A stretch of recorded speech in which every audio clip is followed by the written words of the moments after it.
Good morning twelfth class. कैसे हैं आप सब?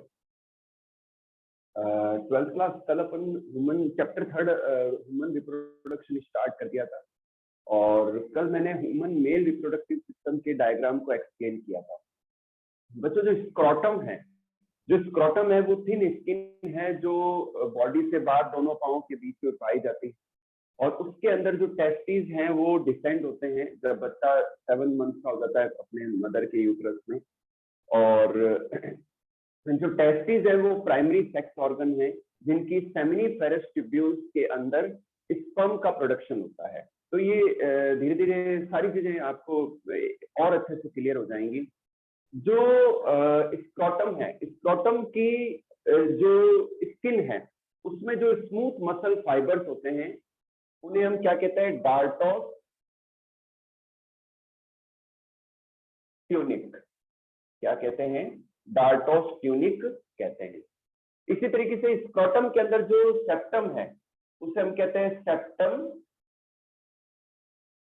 स्क्रोटी। क्या कहते हैं? सेप्टम स्क्रोटी कहते हैं। ठीक है बेटा। और बाहर से जो अपन को लाइन या स्कार नजर आता है स्क्रोटम के अंदर उसे राफे कहते हैं। यानी कि दो टेस्टिस के बीच में सेप्टम पाया जाता है, ये सेप्टम स्क्रोटी कहलाता है और बाहर से लाइनिंग जो दिखाई देती है वो राफे कहलाता है। ठीक है बच्चों, अब मैं आपको टेस्टिस की लॉन्गिट्यूडिनल सेक्शन ड्रॉ करके दिखा रहा हूँ। उसमें आपको और चीजें क्लियर हो जाएंगी कि कैसे टेस्टिस के अंदर स्पर्म बनने के बाद में किस तरीके से वो मूव करते हैं वास्ता डिफरेंशिया तक। ठीक है, तो साथ साथ में ड्रॉ करते रहना आप लोग। Longitudinal section of testis.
बच्चों ये स्केच है longitudinal section of testis, LS of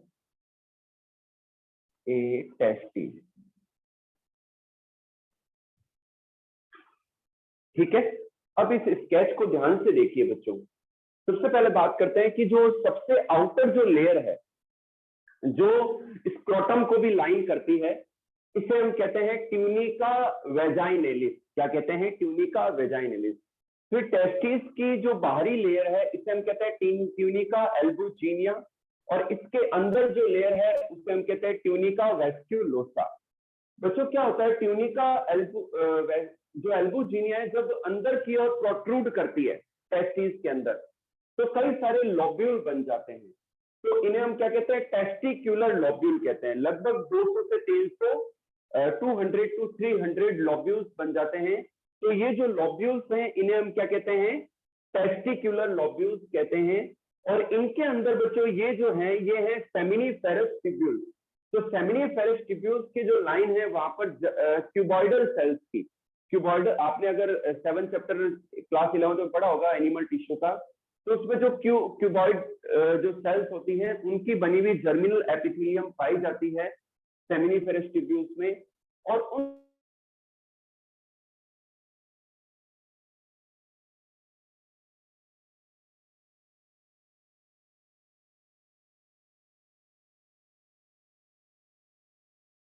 क्या कहते हैं? ट्यूबुली रेक्टी। और ये इस इरेगुलर डक्ट में कंबाइन होती हैं, कहते हैं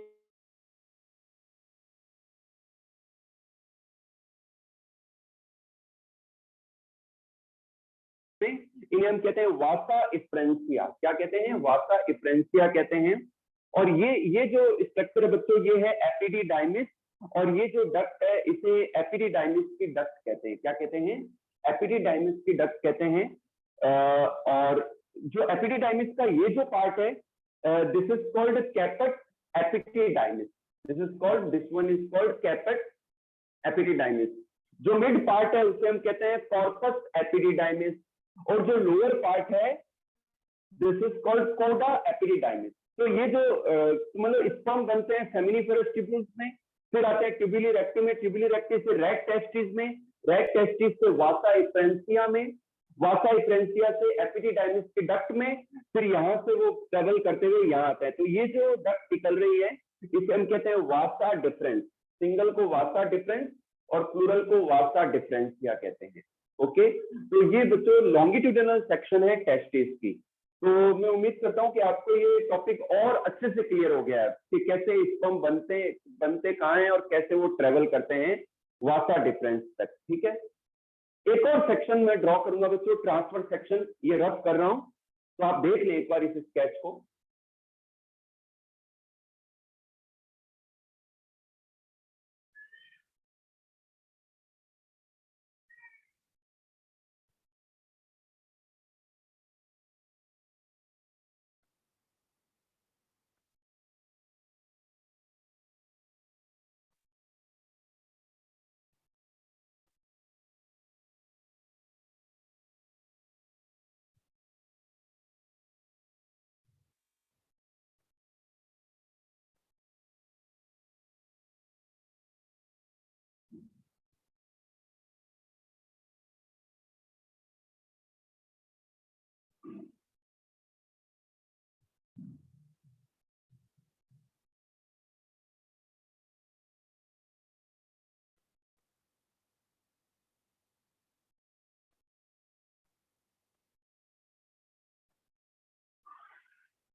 12th class transfer section draw कर रहा हूं, साथ में ड्रॉ कीजिए और बेटर क्लियर हो जाएगा आपको कि कैसे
बच्चों ये डायग्राम है TS, transfer section of testis.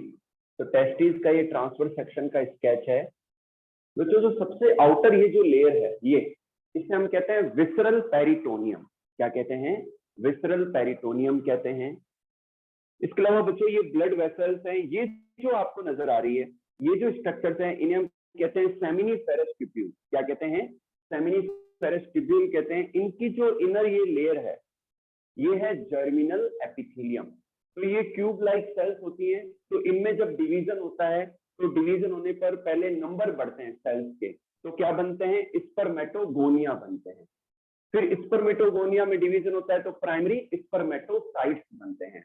Then फिर सेकेंडरी स्पर्मेटोसाइट, फिर स्पर्मेटिड, एंड देन लास्ट में स्पर्म्स डेवलप होते हैं, जिन्हें हम स्पर्मेटोजोन और प्लूरल टर्म में स्पर्मेटोजोआ कहते हैं। ठीक है।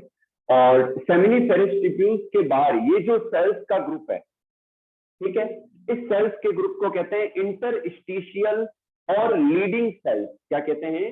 इंटरस्टिशियल और लीडिंग सेल्स।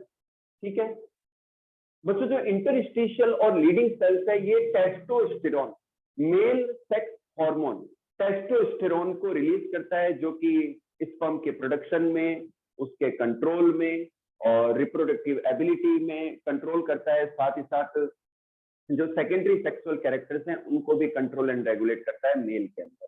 ठीक है। अच्छा, जर्मिनल एपिथेलियम की जो सेल्स है, इनमें कुछ सेल्स ऐसी इलोंगेट हो जाती है, ग्रो कर जाती हैं सेमिनिफेरस ट्यूब्यूल्स में। तो इन इलोंगेटेड सेल्स को कहते हैं सर्टोली सेल्स। क्या कहते हैं? Sertoli cells. एंड इन्हें नर्स सेल्स भी कहते हैं, क्योंकि they provide the nutrition to the developing sperm. ये जो सेल्स है सर्टोली सेल्स, ये क्या करती है? न्यूट्रिशन देती है डेवलपिंग स्पर्म को, जबकि इंटरस्टिशियल सेल्स टेस्टोस्टेरोन को रिलीज करती है। ओके बेटा, तो ये डायग्राम है ट्रांसफर सेक्शन ऑफ टेस्टिस। तो अब आपको समझ में आ गया होगा कि किस तरीके से जो है टेस्टिस के अंदर स्ट्रक्चर पाई जाती है। बच्चों, कल के डायग्राम में मैंने आपको 3 ग्लैंड्स बताई थी। 3 ग्लैंड्स थी, एक तो थी seminal vesicle, prostate gland and Cowper's gland. बच्चों, मेल के अंदर ये तीनों ही ग्लैंड एक फ्लूइड रिलीज करती हैं, जिनमें स्पर्म के मिक्स होने पर एक चिपचिपा फ्लूइड बनता है, जिसे हम सेमिनल प्लाज्मा या सीमन कहते हैं, जिसकी पीएच 7.35 होती है। बच्चों, जो सेमिनल वेसिकल है, ये एक एल्केलाइन फ्लूइड रिलीज करता है, जिसके अंदर कैल्शियम, दूसरे जो न्यूट्रिएंट हैं, मिनरल हैं, वो पाए जाते हैं, फ्रक्टोज पाया जाता है, जो कि स्पर्म को न्यूट्रिशन देते हैं और एक प्रॉपर पाथवे देते हैं उनके मूवमेंट के लिए। इसी तरीके से प्रोस्टेट ग्लैंड से एसिडिक फ्लूइड रिलीज होता है, जो सेमिनल वेसिकल के फ्लूइड और स्पर्म में मिक्स हो जाता है, वो एसिडिक होता है, न्यूट्रिशन भी देता है, मोटिलिटी प्रोवाइड कराता है स्पर्म को। काउपर ग्लैंड से फिर से एल्केलाइन म्यूकस रिलीज होता है, जो यूरेथ्रा के पार्ट को थोड़ा सा स्मूथ बना देता है, एल्किलिटी एल्किलाइन जो एनवायरनमेंट है वो बना देता है यूरेथ्रा का, प्लस स्पर्म को न्यूट्रिशन देता है, मोटिलिटी प्रोवाइड कराता है, नरिश करता है स्पर्म को। तो ये तीनों ही ग्लैंड का जो फ्लूइड है वो सीमन के रूप में जाने जाते हैं, जिसमें स्पर्म होते हैं। और 1 ml सीमन के अंदर, एक इजैकुलेट के अंदर लगभग 200 से 300 मिलियन जो है स्पर्म पाए जाते हैं। नंबर ऑफ मिलियन बहुत ज्यादा होते हैं, उनमें से कोई एक स्पर्म ओव्यूम तक पहुंच पाता है। बच्चों, कल मैंने एक बात बताई थी आपको कि 7th जो प्रेगनेंसी का जो 7th मंथ है, तब जो टेस्टिस हैं वो डिसेंड करते हैं। तो कई बार ऐसा होता है कि कई हजारों में कोई एक बच्चा ऐसा होता है जिसके टेस्टिस डिसेंड नहीं हो पाते, वो एब्डोमेन में ही रह जाते हैं। तो इस प्रॉब्लम को, इस कंडीशन को कहते हैं क्रिप्टोकिडिस। क्या कहते हैं? क्रिप्टोकिडिस। मैं यहाँ लिख देता हूँ, क्रिप्टो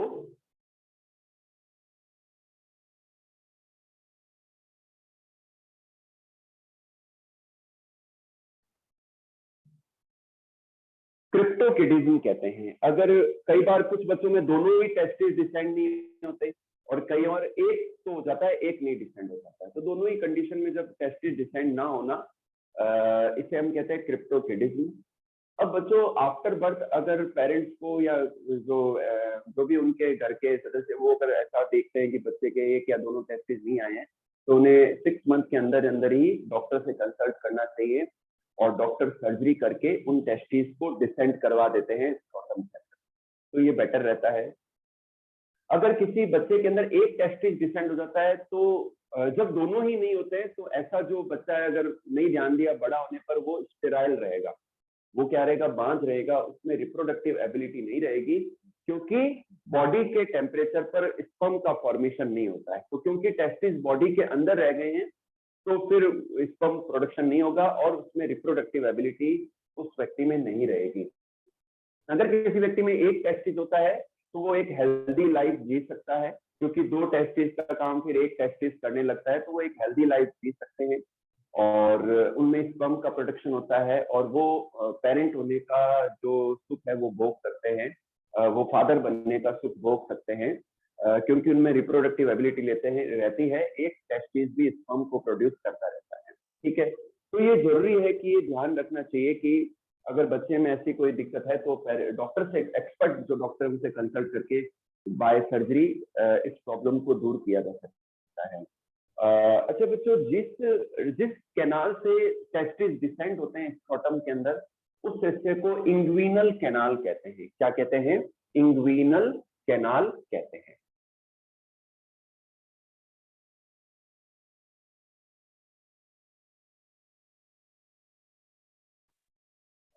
ओके, तो जिस हिस्से से टेस्टिस डिसेंड होते हैं तो उस कैनाल को हम इंग्विनल कैनाल कहते हैं। तो बच्चों ये मेल रिप्रोडक्टिव सिस्टम का पार्ट था। आपको इससे रिलेटेड अगर कोई भी डाउट हो तो आप फोन करके या व्हाट्सएप करके पूछ सकते हैं। कल की क्लास में अपन next topic female reproductive system start करेंगे। आज की क्लास में जितने भी कॉम्पिटिटिव पार्ट है वो सारे मैंने बता दिए कि कौन सी सेल्स है जो स्पर्म को न्यूट्रिशन देती है, तो सर्टोली सेल्स हैं। कौन सी सेल्स हैं जो टेस्टोस्टेरोन को रिलीज करती हैं, इंटरस्टिशियल या लीडिंग सेल्स हैं। ठीक है, तो ये कंपटीशन के क्वेश्चन है। इसके अलावा जो जर्मिनल एपिथेलियम की सेल्स है उनमें डिफरेंट स्टेजेस कौन सी स्पर्म के बनने की, तो स्पर्मेटोगोनिया, फिर प्राइमरी स्पर्मेटोसाइट, देन फिर सेकेंडरी स्पर्मेटोसाइट, एंड देन फिर स्पर्मेटिड्स, एंड फिर स्पर्मेटोजोआ। प्लूरल टर्म है, स्पर्मेटोजोआ सिंगुलर है, स्पर्म भी कह सकते हैं इन्हें। और स्पर्म के प्रोडक्शन के लिए कौन सा टेम्परेचर सुटेबल रहता है? स्पर्म के प्रोडक्शन के लिए जो सुटेबल टेम्परेचर है वो 32 या 33 डिग्री टेम्परेचर है, जो बॉडी टेम्परेचर से 3 और 4 डिग्री कम है। तो ये बच्चों कंपटीशन के क्वेश्चन है जो बन सकते हैं इस टॉपिक में से। एक बार इस चैप्टर को आप बुक से रीडिंग करना स्टार्ट कर दें, मैंने नोट्स बनाने शुरू कर दिए हैं, तो मैं 1-2 दिन में वो आपको सेंड कर दूंगा। ओके बच्चों, आज की क्लास में इतना ही। कल की क्लास में नेक्स्ट टॉपिक स्टार्ट करेंगे।